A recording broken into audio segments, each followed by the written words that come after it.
Oi pessoal, e no vídeo de hoje vamos falar sobre filmes de terror considerados amaldiçoados, com situações bem bizarras que aconteceram de verdade durante as gravações. Então simbora, meu povo. A Profecia. Bem, eu já vou começar com um filme que é considerado o mais amaldiçoado de todos os tempos. A Profecia é um filme bem antigo dos anos de 1976 e provavelmente vocês conheçam só a versão mais nova, mas a história é claro que é a mesma.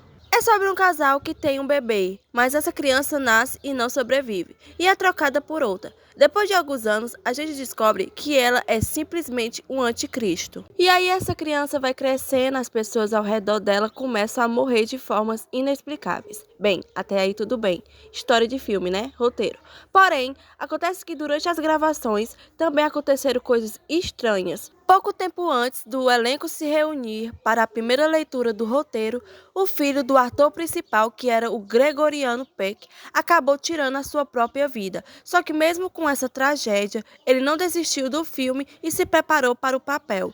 E uns meses depois, ele pegou um avião para Los Angeles para iniciar as gravações. Acontece que o avião que ele estava foi atingido por um raio que quase caiu. Nesse mesmo dia, o produtor executivo do filme, um cara chamado Macy Nelford, também estava voando para Los Angeles em outro avião e outro horário e também quase sofreu um acidente. Observe, a aeronave também foi atingida por um raio. Bem, o hotel onde esse produtor ficou hospedado também sofreu um ataque de um grupo terrorista e foi bombardeado. Acha pouco? Calma aí que ainda vem mais coisa. Na história do filme, vários personagens são atacados por animais, porque eles colocam meio como se o demônio estivesse controlando os bichinhos ali. Inclusive, uma das cenas clássicas desse filme, quando uns babuínos atacam um carro onde está a mãe e o menino. Pois bem, o adestrador dos macacos dessa cena aí que vocês acabaram de ver, acabou morrendo no dia seguinte em que a cena foi gravada. Nesse mesmo dia, ele estava trabalhando lá no zoológico e foi justamente atacado por um animal, nesse caso um tigre. E também rolou um outro caso envolvendo os animais. No filme, tem uma cena onde vários cachorros perseguem o personagem. Quando foram gravar essa cena, obviamente usaram um dublê, alguns treinadores também.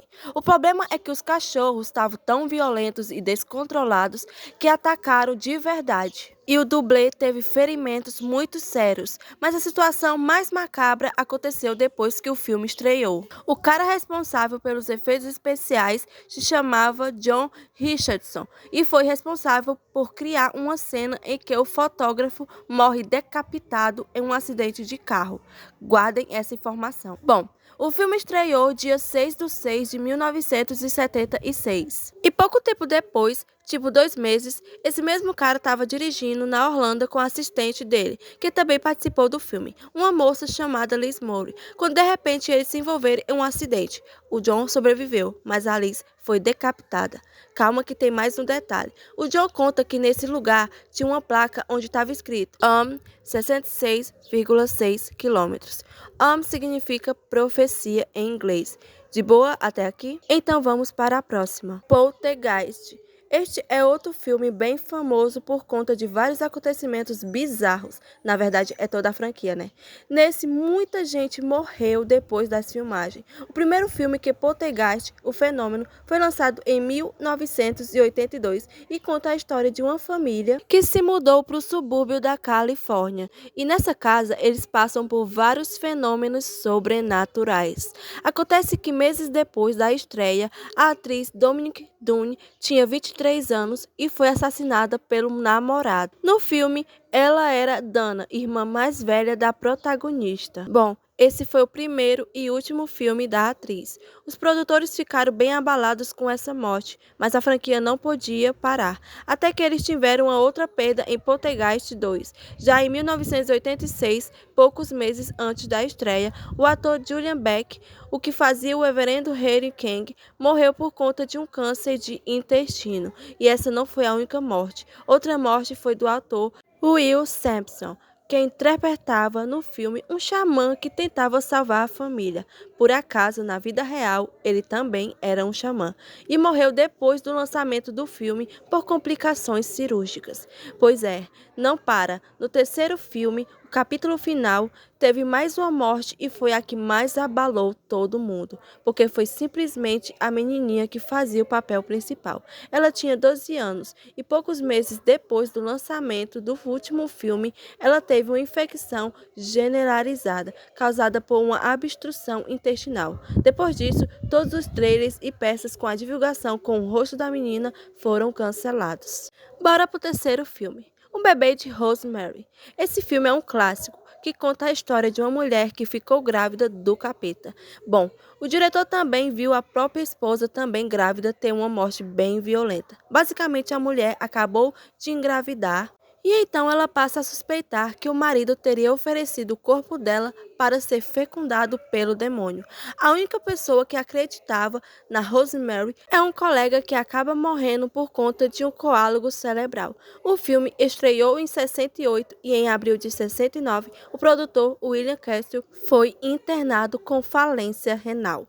Até aí uma coisa que não teria nada a ver com a outra, né? Se não fosse um detalhe, enquanto ele estava inconsciente no hospital, ele gritava: Rosemary, pelo amor de Deus, solta a faca. E fica pior, no mesmo hospital estava o compositor da trilha sonora do filme. Ele era um amigo muito próximo do Polanski, o diretor do filme, e assim como um amigo da protagonista, ele foi internado por conta de um coágulo no cérebro e acabou falecendo. E as coincidências só vão piorando. Em agosto, a atriz Sharon Tate, que era a mulher do Polanski, foi assassinada a facadas na própria casa por 4 fanáticos por uma seita religiosa. Acontece que, assim como Rosemary, Sharon estava grávida do primeiro filho. Outras 4 pessoas também morreram no local. E para terminar, anos depois, o Polanski contou em uma biografia que chegou a cogitar a Sharon Tate o papel da Rosemary. Coincidência macabra, não? O Corvo. Vou encerrar essa lista com a morte do ator Brandon Lee, filho do Bruce Lee. Para quem não sabe, ele estava gravando o filme quando morreu. Na história, o personagem dele é um músico que ressuscita depois de ser assassinado na véspera do seu casamento. Ele então vira tipo um vingador sobrenatural e vai atrás dos seus assassinos. Acontece que um dia ele estava lá gravando em uma cena com bastante ação, armas cenográficas e tal, até que rolou um tiro de verdade no estúdio. No meio das balas de festim tinha uma bala real. Essa bala atingiu o abdômen do Brandon e ele não sobreviveu. Por acaso, ele estava noivo e ia se casar logo depois das gravações. O mais bizarro é que antes disso, o Brandon já falava que a família era amaldiçoada e que ele iria morrer logo. Só lembrando que ele era filho do Bruce Lee, que também morreu numa circunstância bem misteriosa, enquanto gravava o filme Jogo da Morte. E essa foi o vídeo de hoje. Se inscreve, deixa o seu like e depois trago mais histórias bizarras. Fiquem com Deus e até mais.